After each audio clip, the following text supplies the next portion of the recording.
अब दुनिया में सब कुछ एडवांस हो रहा है। एडवांस हो रही है हमारी टेक्नोलॉजी, एडवांस हो रहे हैं हमारे जीने के तौर तरीके, और साथ ही एडवांस हो रहे हैं साइबर ठगों के ठगी करने के तरीके। अब देश में नए तरीके से साइबर अपराध को अंजाम दिया जा रहा है। खिलाड़ियों के नाम पर लाखों की साइबर ठगी चल रही है। हर दिन मासूम और सीधे साधे लोग इसके शिकार हो रहे हैं। झारखंड की राजधानी रांची में भी इस तरह के मामलों में काफी इजाफा देखने को मिला है। खिलाड़ियों के नाम पर कैसे साइबर ठगी की जा रही है और कैसे भोले भाले लोगों को इसका शिकार बनाया जा रहा है, देखिए हमारे इस खास रिपोर्ट में। इन दिनों देश भर में साइबर अपराध का मामला लगातार बढ़ता जा रहा है। कई तरीकों से साइबर अपराधी लाखों और करोड़ों रुपए की ठगी कर रहे हैं। अब ओटीपी और कॉल ही नहीं बल्कि यूआरएल और एपीके फाइल के जरिए भी अब पैसों की ठगी हो रही है। ये हो गया यूआरएल, जिसपे gbfootball.com, और जब आप इस पे वो करते हैं, रजिस्टर कर लेंगे अपने आप को, तो फिर आप ये डाउनलोड करेंगे। ये ऐप डाउनलोड, ये ऐप जो डाउनलोड हो रही है ये गूगल इससे नहीं, ये अरे वो ये ऐप हो गया, ठीक है, ये क्लियर हो गया। इसी तरह से फिर अगर आप टेलीग्राम पे जाएंगे, मैं आपको भी दिखा देता हूँ।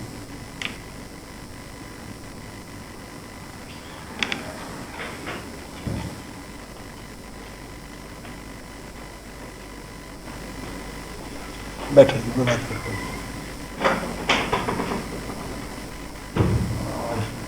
राजधानी रांची के अनगढ़ा थाना क्षेत्र से साइबर ठगी का एक नया मामला जुड़ा है, जहां जीबी फुटबॉल नामक एपी के फाइल से अपराधी पैसों की ठगी कर रहे हैं। इसी मामले को लेकर डीजीसीआईडी अनुराग गुप्ता ने बताया कि जीबी फुटबॉल नाम का एपी के फाइल है, जिसे इंस्टॉल करने के बाद प्लेयर्स पर पैसे लगाने के जरिए पैसे की ठगी हो रही है। उसमें ऐसा है कि एक ऑनलाइन वेबसाइट है जिसका मैंने आपको यूआरएल बताया, gbfootball.com। ये क्या करता है, लोगों को इनवाइट करता है कि आप इस वेबसाइट पे जाओ, अपने आप को रजिस्टर करो। रजिस्टर करने के बाद एक .apk फाइल वहाँ पे डाउनलोड होती है। जो लोग नहीं समझ पाते हैं, वो बेसिकली एक स्पाईवेयर है, आपके मोबाइल में आ जाता है और आपका मोबाइल का डेटा को स्टील करके वो एक थर्ड जगह पर भेज देता है। इसके बाद में फिर ये लोग आपको बोलते हैं कि आप प्लेयर पे बेटिंग करो, तो लोग बेटिंग करते हैं। बहुत लोग शौकीन होते हैं जुआ वगैरह करने के, तो जब बेटिंग करते हैं तो बेटिंग के लिए पेमेंट करते हैं। पेमेंट करने का तरीका इन्होंने बनाया है कि टेलीग्राम पे इन लोग यूपीआई आईडी भेजता है आपको, तो आप उस आईडी पे जा करके क्लिक करके जो भी अमाउंट है 1000, 500 जो भी देना आपको दिए, और फिर आप बेट करते हैं। तो शुरुआती दौर में आप लोगों को इनकरेज करने के लिए ये उस पर आपको एक डबल या ट्रिपल अमाउंट देता है। जैसे आपने 1000 रुपये लगाया तो आपको 2000 रुपया वापस आ गया, तो लोगों को लगता है कि बहुत अच्छा है, तो अपने भी उसमें फंसते हैं और अपने और दोस्तों को भी फंसाते हैं। जैसे जो रांची में भी केस हुआ है, उसमें जिस बंदे ने मेन किया, उसने क्या किया, एक व्हाट्सएप ग्रुप बना दिया और सभी लोगों को जोड़ दिया कि हमारे को इतना कमाई हो रहा है, आप लोग भी लग जाओ। तो उससे कई 20-25 लोग उस व्हाट्सएप ग्रुप में उन्होंने पैसा इन्वेस्ट करना शुरू कर दिया। तो शुरुआती दौर में ये लोग आपका पैसा को रिटर्न करता है, जैसे जैसे अमाउंट बढ़ते जाता है फिर ये उसको फिर वापस नहीं करता है। अनगढ़ा थाना क्षेत्र के रहने वाले विनोद के साथ जीबी फुटबॉल के जरिए पैसे की ठगी हुई। विनोद ने पैसे की रिकवरी के लिए एफआईआर दर्ज कराए हैं। हालांकि पूरे देश भर से लगभग 25 मामले अभी तक दर्ज हो चुके हैं जीबी फुटबॉल के लिए, लेकिन अगर पैसे की रिकवरी के बारे में बात करें तो लगभग 2.5 लाख की रिकवरी कर ली गई है। साइबर अपराधी हर दिन नए हथकंडे अपना रहे हैं। देश में अलग अलग जगहों से अलग अलग तरीके से साइबर ठगी के मामले आ रहे हैं और अब यूआरएल और एपीके के माध्यम से साइबर ठगी हो रही है। इसमें आपको ओटीपी देने की ज़रूरत नहीं होगी, उस लिंक पे आप क्लिक करेंगे और आपका अकाउंट खाली हो जाएगा। ऐसे रांची में भी कई मामले सामने आए हैं और इसमें कई लोग ठगी के शिकार हो चुके हैं। ऐसे में जो साइबर के जानकार हैं, उनका कहना है कि ऐसे लिंक को खोलने से बचें और अपने जो अकाउंट में पैसे हैं, जो गाड़ी कमाई है, उसे गंवाने से बचा जा सकता है। लेकिन सबसे बड़ी समस्या अभी वहीं आ खड़ी होती है कि इतने बड़े पैमाने पर, इतने अत्याधुनिक तरीके से जो साइबर ठगी हो रही है, उससे निपटने के लिए अभी भी भारत के पास वैसे समुचित व्यवस्थाएं नहीं हैं जैसी होनी चाहिए। हालांकि सरकार लगातार और साइबर सेल लगातार एक कोशिश कर रहा है और अपील कर रहा है कि लोगों को जागरूक होने की ज़रूरत है और ऐसे लिंकों पर क्लिक ना करें जिससे कि उनकी गाढ़ी कमाई एक क्लिक में ही अकाउंट से खाली हो जाए। अपने सहयोगी राधे रमन के साथ राहुल कुमार, लाइव सोनराज। ये रिपोर्ट देखकर तो आप समझ ही गए होंगे कि आखिरकार जो नया हथकंडा है साइबर अपराधियों का वो किस कदर चल रहा है, उन्होंने कैसे इस बार ठगी को अंजाम दिया है। इसी पर चर्चा करने के लिए हमारे सहयोगी राहुल लगातार हमारे साथ जुड़े हुए हैं। राहुल, कहते हैं हर सिक्के के दो पहलू होते हैं। अगर टेक्नोलॉजी एडवांस होती जा रही है तो क्राइम करने के तौर तरीके भी एडवांस होते जा रहे हैं। साइबर ठगी जो पहले फ़ोन कॉल या OTP के जरिए होती थी, अब URL और APK के जरिए हो रही है। नया हथकंडा आया है वो है GB फुटबॉल। आखिरकार ये पूरा खेल चल कैसे रहा है, पहले तो इस खेल को समझाएं। एक इंसान के पास कैसे APK का लिंक आता है, कैसे इंस्टॉलेशन होता है और कैसे उसकी जीवन भर की कमाई जो अकाउंट में पड़ी होती है वो गायब हो जाती है। पूरे खेल को समझाएं।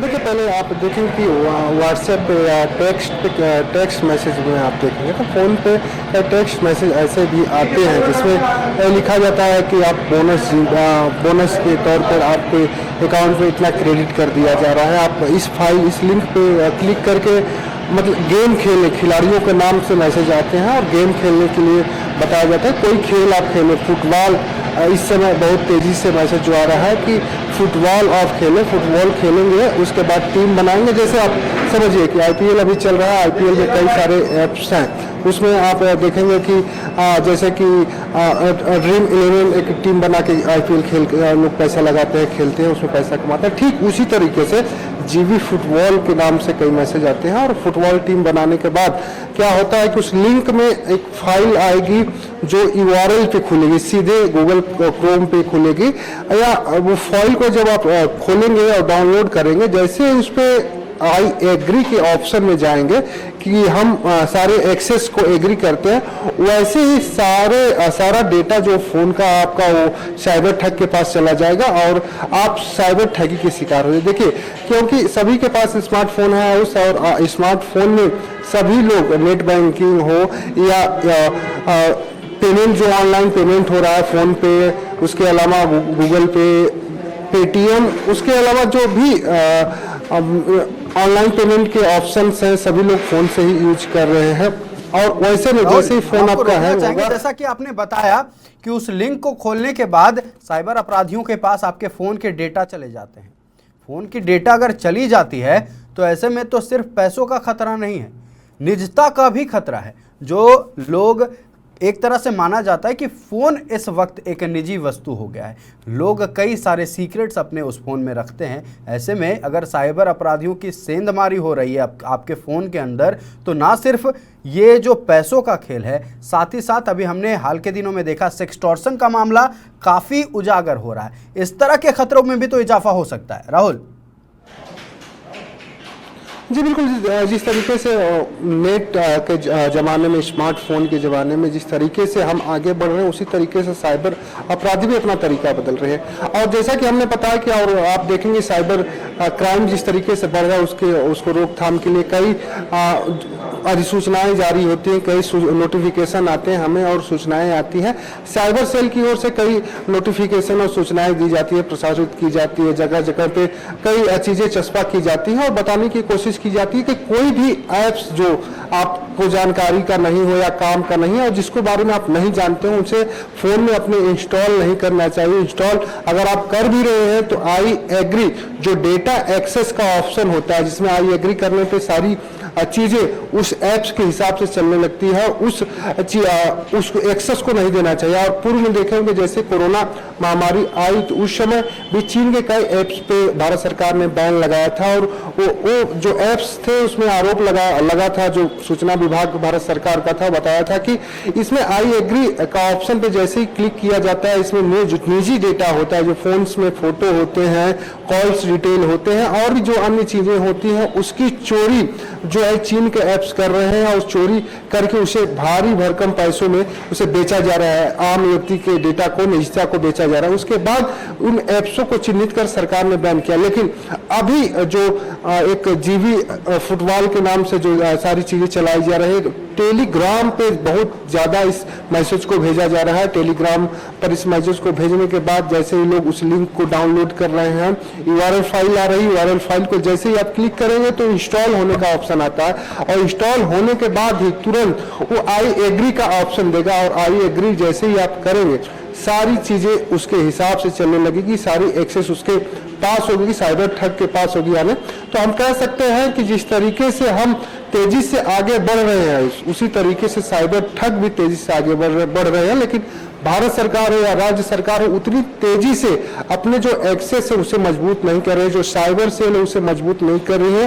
एक सवाल बनता है कि क्यों आखिर में ऐसा क्यों नहीं किया जा रहा। अगर ऐसा होता तो जो लोग साइबर ठगी के शिकार हो रहे हैं उसको बचाया जा सकता है। और साइबर के मामले में आप देखे होंगे अधिकाधिक जो मामले होते हैं उसमें रिकवरी किसी की नहीं होती है। अगर रिकवरी हुई भी होगी किसी की तो 100%, अगर 100 मामले आए होंगे तो हो सकता है आपने राज्य सरकार की बात की, हम साइबर पुलिस की बात करेंगे।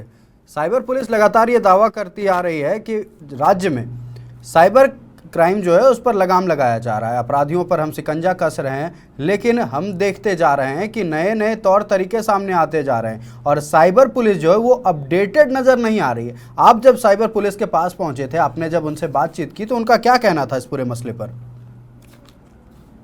देखिए, मैं कहना था कि देखिए सतर्कता ही सबसे बड़ा उपाय है, हमें सतर्क रहना चाहिए। और उन्होंने कहीं ना कहीं एक तरह से ये जाहिर किया कि जो सुविधाएं होनी चाहिए, जो टेक्नोलॉजी होनी चाहिए हमारे पास, वो टेक्नोलॉजी नहीं है। अगर वो टेक्नोलॉजी होती तो साइबर ठग हमसे आगे नहीं होते।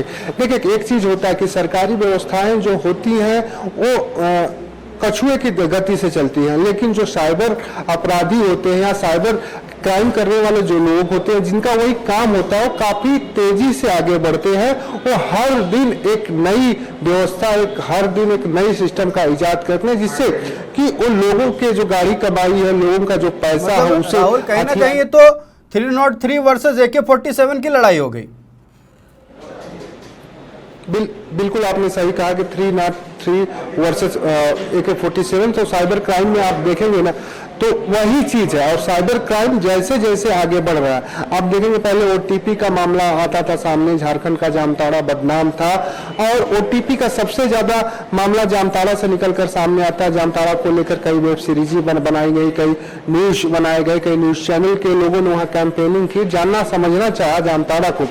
लेकिन जिस तरीके से जामताड़ा में OTP को लेकर पैसे का ट्रांजैक्शन किया जाता था, लेकिन अब जो है ट्रांजैक्शन OTP की जरूरत ही नहीं है। OTP आप दे या ना दे कोई फर्क नहीं पड़ने वाला है अब जो है साइबर ठगों को। और कुछ मामले ऐसे भी आ रहे हैं कि ब्लूटूथ के कनेक्शन के, अगर ब्लूटूथ का अगर नोटिफिकेशन आपके ऊपर आ रहा है, अगर आप पेयर का एक्सेस दे रहे हैं उसमें भी डेटा को वो लोग कलेक्ट कर रहे हैं, उस पे से भी डेटा को वो लोग हैक करने का काम कर रहे हैं। तो ये सारी चीजें हैं। देखिए, जिस तरीके से हम जो बार बार कह रहे हैं उसकी, जिस तरीके से हम आगे बढ़ रहे हैं उस तरीके से हमारे पास वो सुविधाएं नहीं है, वो व्यवस्थाएं नहीं है जिससे हम रोकथाम कर सके। लेकिन हमें सचेत होना चाहिए और साइबर सेल का भी लगातार कहना है कि पब्लिक को सचेत होना चाहिए। पब्लिक को बिना सचेत हुए कोई काम नहीं हो सकता, क्योंकि सारा दारोमदार अब पब्लिक को है। हालांकि साइबर सेल अगर तत्पर रहता, साइबर सेल का सारा सिस्टम ठीक रहता तो जो रिकवरी रेट है आयुष, उसमें आप देखते कि जो 100 में 1% होता है वो 99% रिकवरी होता है और 1% कहीं ना कहीं रिकवरी नहीं हो पाती। लेकिन यहाँ पर जस्ट उल्टा है, 99% रिकवरी नहीं होती, 1% रिकवरी किसी किसी की हो जाती है, वो भी गारंटेड नहीं है कि आप 100% रिकवरी। देखिए, और दूसरा चीज ये होता है कि जब किसी के साथ साइबर ठगी हो जाती है तो व्यक्ति थाने में नहीं जाता है, किसी से बताने का, जिक्र करने का, कह सकते हैं कि बात नहीं करता है, जिक्र नहीं करता। इसलिए नहीं करता कि उसकी बेइज्जती होगी, लोग उसे, जिस तरीके का हमारा समाज है, लोग उसे मूर्ख बोलेंगे, मूर्ख साबित करेंगे, तो इस वजह से भी वो चर्चा नहीं करता है। लेकिन अगर किसी के पास साइबर ठगी ठगी हो रही है या साइबर ठगी का वो शिकार हो रहा है, तो उसे बताना चाहिए, लोगों को जागरूक करना चाहिए, जिससे कि अन्य लोग इस शिकार होने से बचे। लेकिन जिस तरीके से साइबर ठग हर दिन अपना हथकंडा बदल रहे हैं, नया नया हथकंडा अपना रहे हैं, वैसे में साइबर क्राइम जो बढ़ रहा है, उससे में साइबर सेल को चुनौती है, आम लोगों को चुनौती है। हालांकि अब साइबर सेल कह रहा है कि हम नई नई टेक्नोलॉजियों को इजाद कर रहे हैं, लेकिन वो इजाद होता दिखाई नहीं दे रहा है। तमाम जानकारी के लिए बहुत बहुत धन्यवाद राहुल। जो जानकारियां आपने दी वो बेहद अहम है। इन दिनों साइबर ठग काफ़ी शातिर होते नज़र आ रहे हैं। हालांकि साइबर पुलिस पर जब हमारे सहयोगी राहुल ने बात की तो उनका कहना था कि हम अपनी ओर से मेहनत तो कर रहे हैं, लेकिन हमारे पास वो टेक्नोलॉजी नहीं है जिससे हम उनके तौर तरीक़ों से लड़ाई कर सकें। हमने पहले भी जिक्र किया कि कहीं ना कहीं ये 303 वर्सेस AK-47 की लड़ाई हो गई है। पुलिस के पास 303 जैसी टेक्नोलॉजी है और अपराधियों के पास AK-47 जैसी। अभी ज़रूरत है खुद को सतर्क रखने की। अभी ज़रूरत है खुद को सतर्क रखने की। ऐसे ठगों से आप कैसे बचेंगे ये आपको सोचना होगा। कोई भी लिंक अगर आ जाए तो उस पर बेवजह क्लिक ना करें, पहले उसकी तफ्तीश करें, जांच करें, इसके बाद ही किसी पे भरोसा करें।